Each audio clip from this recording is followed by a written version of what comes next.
Mais pour bien dormir, il faut aussi savoir éviter certaines choses, notamment ces 4 ennemis du sommeil. Premier ennemi du sommeil, la lumière artificielle. Tout ce qui va être écran de téléphone, ordinateur ou même télé, c'est à éviter avant d'aller au lit parce que ça va venir perturber le cycle de production de la mélatonine, l'hormone du sommeil. Donc en fait, tu vas décaler, repousser ton horloge biologique et du coup ton endormissement. Deuxième ennemi du sommeil, le stress et l'anxiété. Le système nerveux sympathique, celui qui gère le stress, en fait, il vient inhiber les mécanismes d'endormissement. Donc si au moment de te coucher, tu es stressé et anxieux, eh bien ça va venir empêcher le relâchement nécessaire à ton corps pour qu'il puisse basculer dans la phase de sommeil.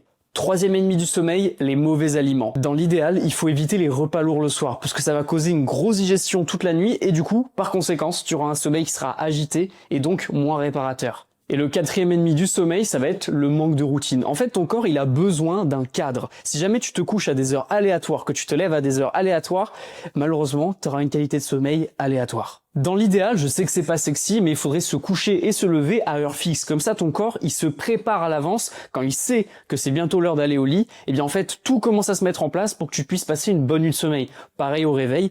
Quand tu vas te rapprocher de l'heure de ton réveil parce que ton corps est habitué, eh bien tu te réveilleras plus facilement. En te couchant et te levant à heure fixe, ça te permettra de mieux dormir, mais aussi de te réveiller moins fatigué.